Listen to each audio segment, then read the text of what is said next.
नमस्कार साथियों, इस विशिष्ट एवं महत्वपूर्ण पत्रकार वार्ता में आप सभी का हार्दिक स्वागत है। मैं स्वागत करता हूं हमारे बीच वडगाम के जुझारू एवं लोकप्रिय विधायक भाई जिग्नेश मेवानी जी का, साथ में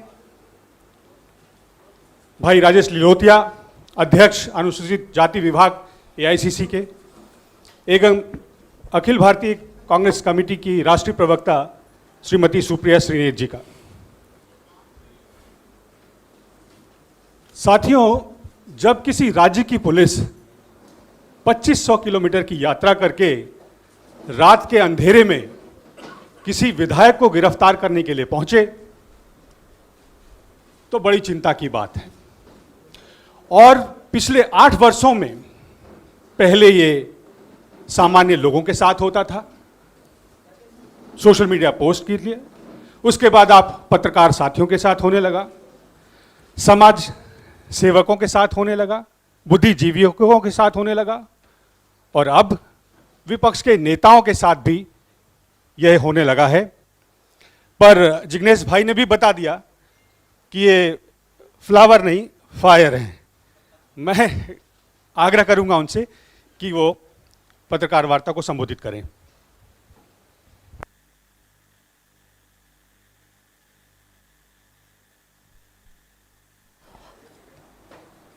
पीएमओ में बैठे गॉडसे के कुछ भक्तों के द्वारा मुझ पर जो FIR हुए उसके ऊपर मैं आज ये प्रेस कॉन्फ्रेंस कर रहा हूं।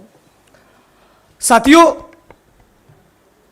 सबसे पहला मेरा सवाल है कि गुजरात में पिछले 8-10 सालों के दौरान 2-4 नहीं 22 एग्जाम्स के पेपर लीक हुए, उसमें कोई इन्वेस्टिगेशन नहीं, कोई जांच नहीं, कोई गिरफ्तारियां नहीं। 1-2 नहीं 22 एग्जाम्स के पेपर लीक हुए।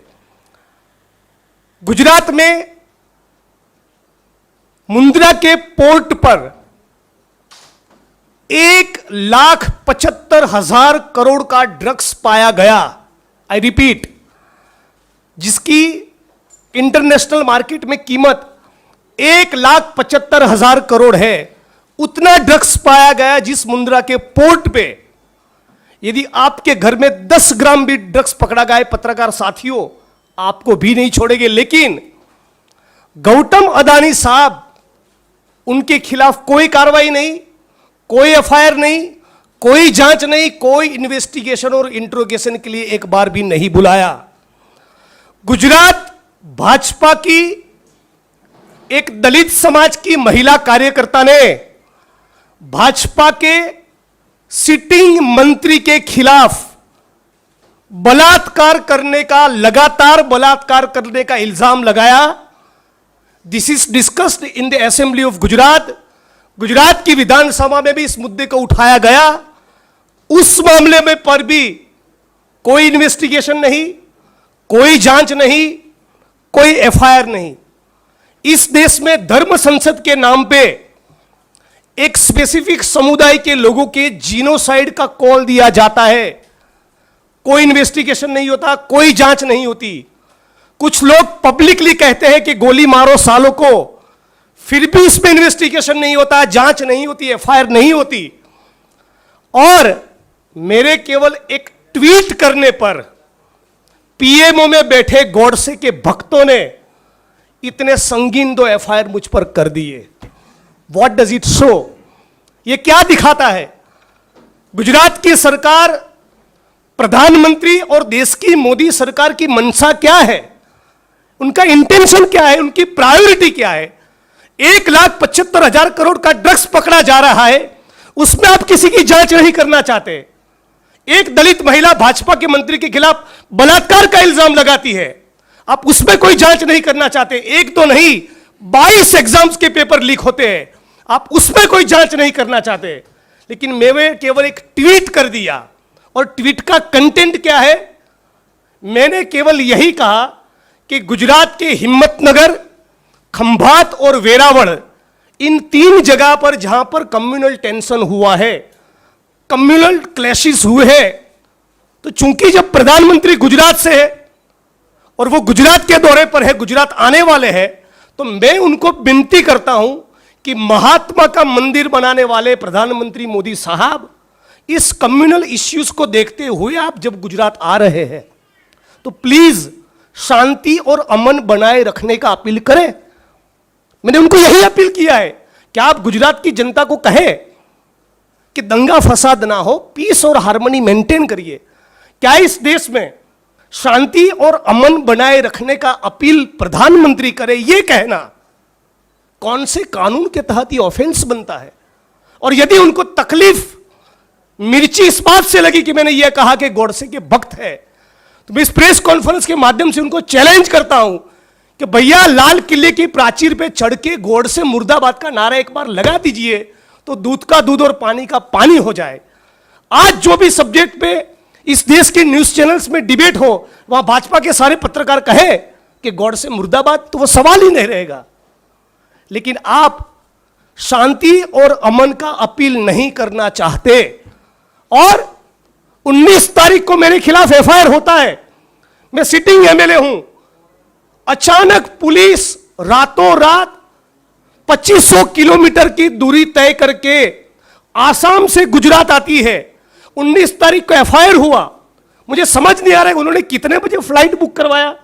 कोकराझार पुलिस स्टेशन और गुवाहाटी 4 घंटे की दूरी है, 4.5 घंटे होते हैं। वहां से आप गुवाहाटी पहुंचते हो, गुवाहाटी से बेंगलोर का फ्लाइट, बेंगलोर से अहमदाबाद का फ्लाइट, अहमदाबाद से आप 140 किलोमीटर दूर वडगाम मेरा कॉन्स्टिट्यूंसी, वहां मुझे गिरफ्तार करने आए। मतलब कि कहीं ना कहीं एफआईआर करने से पहले आपके फ्लाइट की टिकट्स बुक हो चुके थे। इट वॉज अ प्री, क्या है, गिरफ्तारी करके मुझे ले गए, तब मुझे बता नहीं रहे।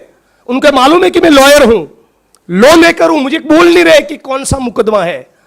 एफआईआर का कॉपी नहीं दे रहे, कौन सी सेक्शंस लगी वो नहीं बता रहे।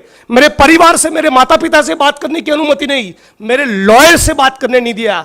यहां तक कानून के धजिया उड़ाकर एक एमएलए का जो प्रोटोकॉल और प्रिविलेज होता है उसके तरफ पूरा ब्लाटंट डिसरिगार्ड करते हुए गुजरात की विधानसभा के स्पीकर को भी बताया नहीं, उनको भी बताया नहीं, उनको भी जान नहीं थी, उनको भी पता नहीं था कि हमारे एक सिटिंग एमएलए को आसाम पुलिस गिरफ्तारी करने के लिए आई है।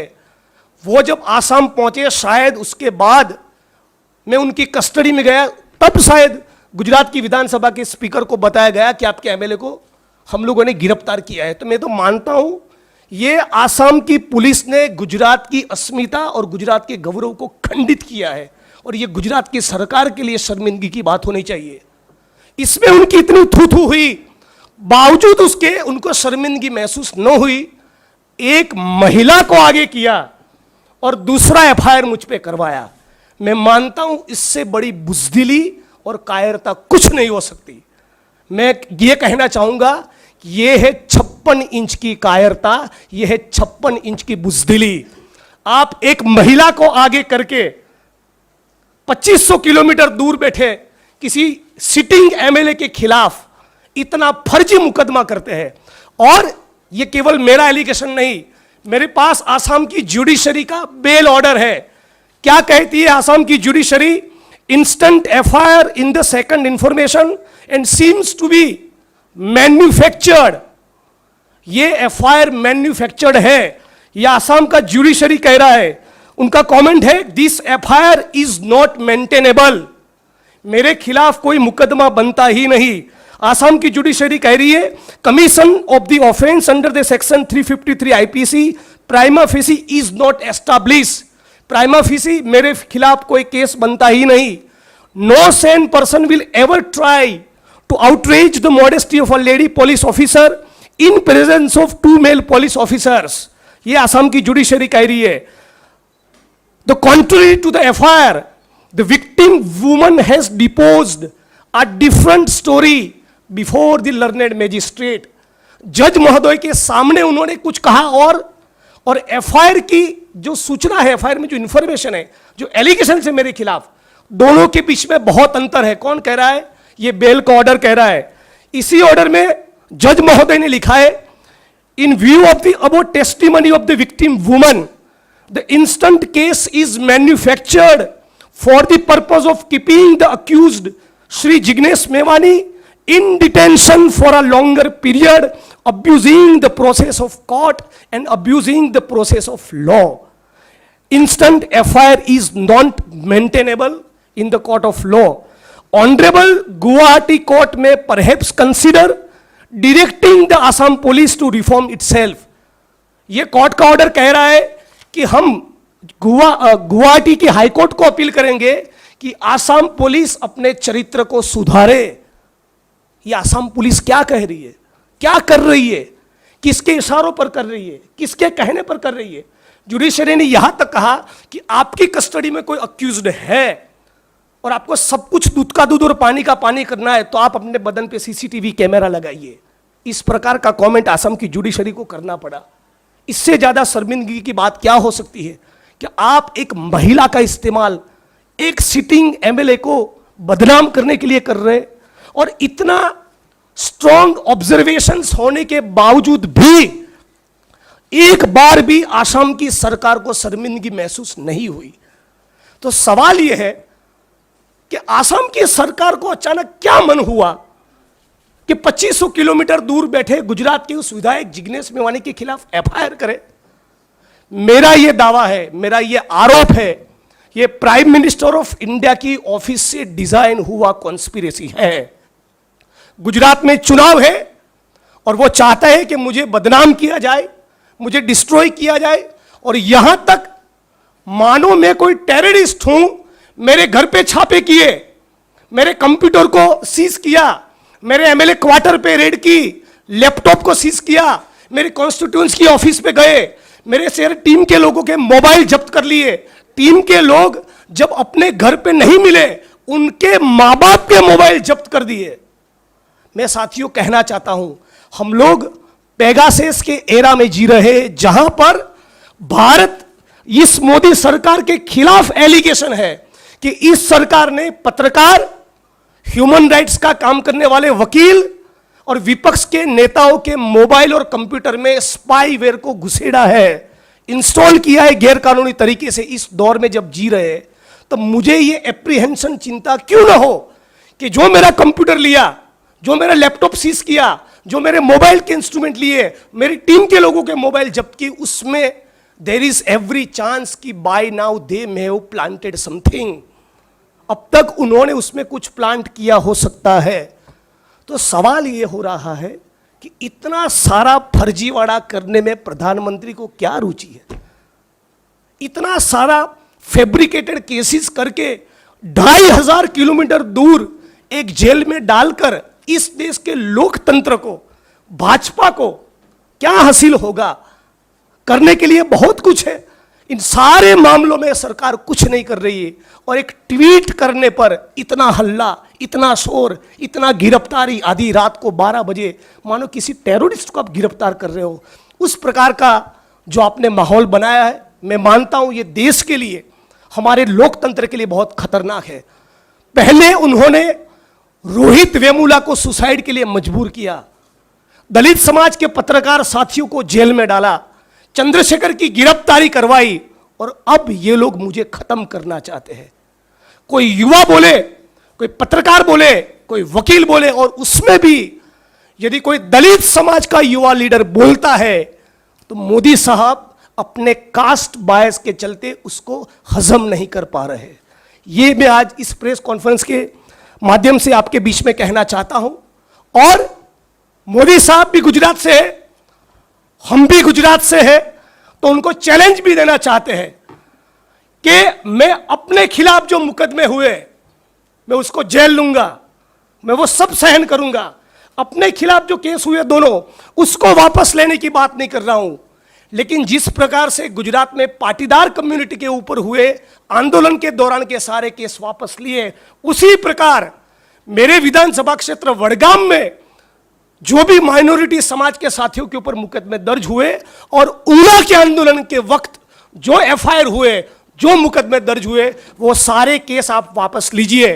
नंबर 2, ये 22 पेपर लीक हुए, उसको स्पेशल इन्वेस्टिगेटिंग टीम के द्वारा उसकी जांच करवाइए। नंबर 3, ये मुंद्रा के पोर्ट पर ये 1,75,000 करोड़ का जो ड्रग्स पाया गया, उसमें गौतम अडानी का इंट्रोगेशन करवाइए। और यदि इस सारे मामलों में आप 1 महीने के दौरान कोई कार्रवाई नहीं करेंगे तो मैं चैलेंज के साथ कह रहा हूं, 1 जून पे इंडियन नेशनल कांग्रेस का गुजरात चैप्टर और हम सारे गुजरात के लड़ने वाले लोग सड़क पर उतरेंगे और गुजरात बंद का इस मंच पर से मैं कॉल दे रहा हूं।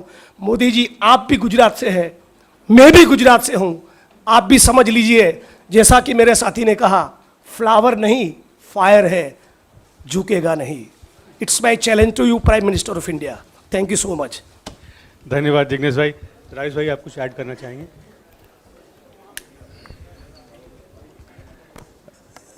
जिग्नेश मेवानी जी ने जितना विस्तार से आप लोगों को बताया कि नरेंद्र मोदी की जो सरकार है वो तानाशाही अंदाज में चल रही है, हिटलर के अंदाज में चल रही है और ये दलित विरोधी है। किस तरीके से झूठा फैब्रिकेटेड केस बनाकर एक नौजवान की आवाज़ को, जो दलित था, उसकी आवाज़ को दबाने का प्रयास किया गया और उसके साथ साथ में महिला का इस्तेमाल करके, हमारे लिए महिला बहुत सम्मानित है, लेकिन भारतीय जनता पार्टी आरएसएस जो मनुवादियों की पार्टी है, उनकी नज़र में महिला का दर्जा क्या है वो इस बात से भी साबित होता है। आप लोगों के अगर कोई सवाल हैं तो आप लोग सवाल। धन्यवाद राजेश भाई। हम आपसे आग्रह करेंगे कि सवाल को इसी विषय पर केंद्रित रखें। आपके अन्य सवालों के लिए सुप्रिया जी हैं हमारे बीच में, वो हम अलग से कर लेंगे। असम का मुख्यमंत्री ने कहा है कि जो आपका जो गिरफ्तारी हुई है उसका बारे में उसको कोई जानकारी नहीं, इस बारे में क्या? ये नामुमकिन है, पूरे देश को पता है, आपको पता है और असम के मुख्यमंत्री को पता नहीं है। मैं उनकी कस्टडी में हूं, एक के बाद एक एफआईआर मुझ पर हो रही है, इतना हल्ला हो रहा है, डेली प्रोटेस्ट गुजरात में हो रहा है, पूरे देश में हो रहा है, असम में हो रहा है और उनको पता नहीं है। उन्हीं ने उनके पॉलिटिकल बोसिस की सूचना के तहत ये ऑफेंस दर्ज करवाया हो सकता है। और जब असम की जुडिशरी आपको इतना लताड़ रही है, उसके बाद भी आप सुधरने को तैयार नहीं है, ये सवाल पूछना चाहता हूं। मेरा ऑब्जर्वेशन एक बात है, जुडिशरी का ये कहना है कि Assam is becoming a police state, ये शर्मनाक बात है।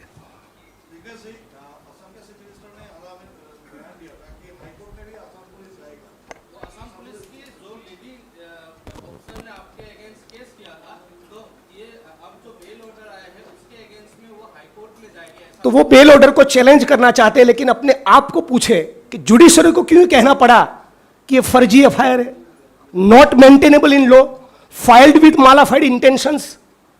जुडिशरी का यह कहना है कि अक्यूज जिग्नेश मेवानी को जानबूझकर गैर कानूनी तौर पे लॉन्गर पीरियड के लिए, लंबे वक्त के लिए जेल में डाले रखने के लिए ही मुकदमा दर्ज हुआ है।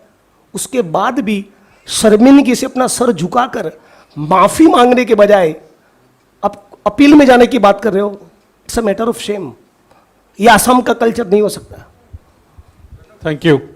उमाशंकर जी।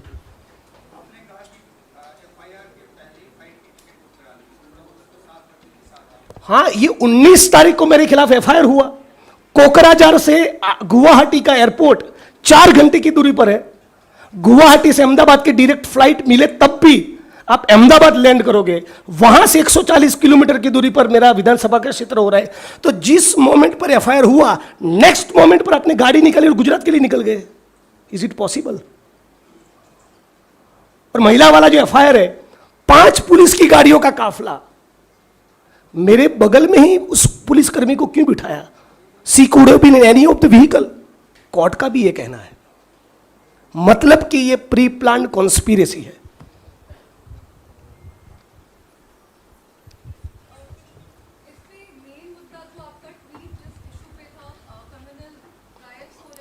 जी जी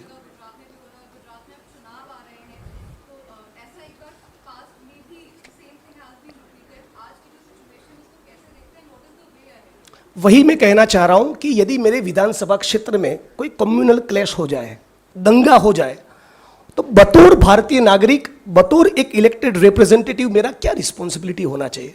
यही कि शांति और अमन बनाए रखने का मैं अपील करूं। तो जब गुजरात में 3 जगह पर दंगे हुए, इस प्रकार का कम्युनल टेंशन खड़ा हुआ और प्रधानमंत्री आ रहे हैं, तो उनका क्या रिस्पॉन्सिबिलिटी बनता है? शांति और अमन का अपील करना। इतना करने को तैयार नहीं है। और फिर महात्मा का मंदिर का निर्माण करते हो, गांधी जी का चश्मा उठाकर उसको स्वच्छता के कैंपेन के साथ जोड़ते हो, अहमदाबाद के साबरमती आश्रम को रिनोवेट करवाते हो, दिल्ली में गोडसे और मुंह पर गांधी का नाम, ये ठीक नहीं है। Thank you. पूरा जो मामला हुआ है, आपने कहा है कि गुजरात में सड़क पे उतरेंगे आप लोग, क्या अदालत का भी रुख करेंगे? जिस तरह एक ट्वीट को लेके अरेस्ट किया गया एक एमएलए को। Congress party has been solidly with me. PCC president of Gujarat, PCC president of Assam, everybody has provided me legal assistance. तो आगे भी कोई भी कानूनी मदद की जरूरत रहेगी तो पार्टी सॉलिडली विथ मी, उसका सवाल नहीं। सवाल ये है कि इसके बावजूद, इतने स्ट्रॉन्ग ऑब्जर्वेशन के बावजूद भी मुझे कोर्ट में जाना पड़े। एक्चुअली मैं आपको बोलूं, मुझे इस महिला के ऊपर तरस आ रहा है जिसने मेरे खिलाफ कंप्लेन किया, क्योंकि मैं इमेजिन कर सकता हूं कि उसके ऊपर कितना दबाव बनाया होगा।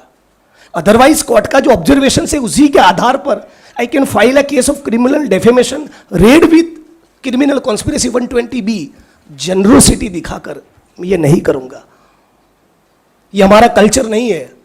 हमारा गवर्नमेंट है महाराष्ट्र में, छत्तीसगढ़ में, राजस्थान में, किसी भी पुलिस स्टेशन में जाके मैं एफआईआर करवा सकता हूं on the basis of this court order that FIR is not maintainable. हम ये नहीं करेंगे, क्योंकि उसके ऊपर कितना दबाव हो सकता है वो मैं समझ सकता हूं। आपको यह समझना है कि गुजरात के जो लोग आज व्यापारी है, जो रियल एस्टेट में है, जो पत्रकार है, जो सरकार को सवाल पूछते, उनके साथ इन 25-27 सालों में क्या हुआ होगा।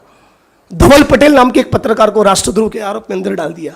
2 लीडिंग इंग्लिश डेली के एडिटर्स के खिलाफ राष्ट्रद्रोह का केस सरकार ने किया है। यही उनका चरित्र है। सुप्रिया।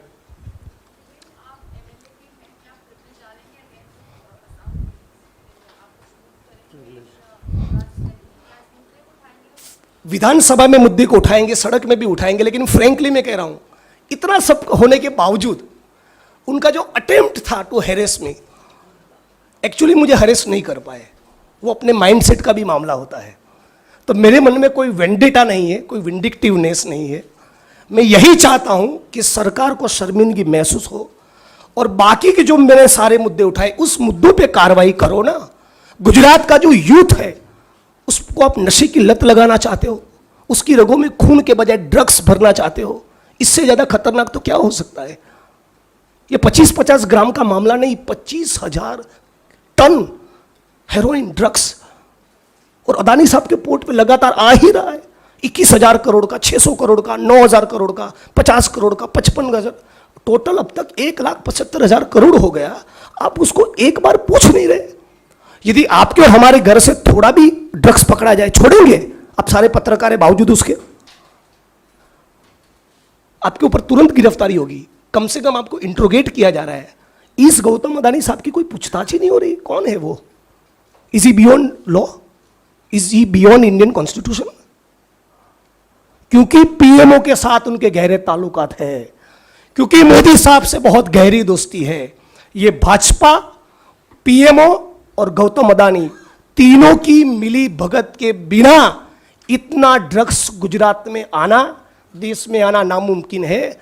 और ये मैं बाहर प्रेस कॉन्फ्रेंस में निकलने के बाद ट्वीट करने वाला हूं, और मैं 24 घंटा दिल्ली में हूं। एफआईआर करना हो तो कर लीजिए।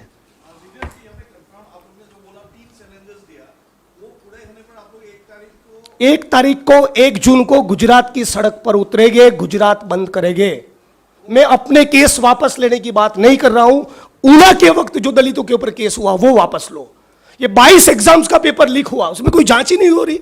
एक एसआईटी का गठन हो जिसमें 3 अधिकारी का नाम सरकार दे, 3 अधिकारी नाम जिसकी इंटेग्रिटी इम्पेकेबल हो, ऐसे 3 अधिकारी का नाम विपक्ष के तौर पे हम दे, and let there be a free and fair investigation. जांच हो ये ड्रग्स कहां से आ रहा है। गौतम अदानी साहब की इंक्वायरी हो, कुछ नहीं हो रहा है, और ट्वीट पे फायर कर रहे हो। मजाक चल रहा है क्या? एक सवाल वहां से, आप अपना परिचय दे सकते हैं? कहाँ से? मैं तो केरला से हूँ। अच्छा, सुगम, तो ये आपने एलिगेशन उठाया है कि ये पूरा पीएमओ ऑफिस से हुआ है। क्या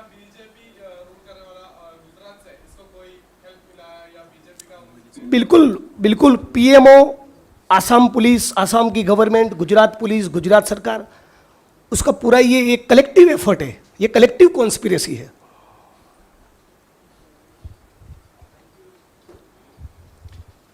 थैंक यू एवरीवन। एंड जिसको और सवाल हों जिनके अलग से, वो सुप्रिया जी हैं यहाँ, तो आप पूछ लीजिएगा। Thank you everyone. Thank you so much, thank you so much. सबको 1 to 1 चाहिए होगा। हाय,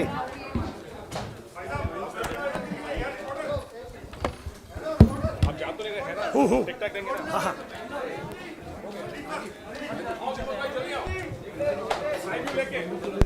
लाइव व्यू में लगा के क्या माइक लेके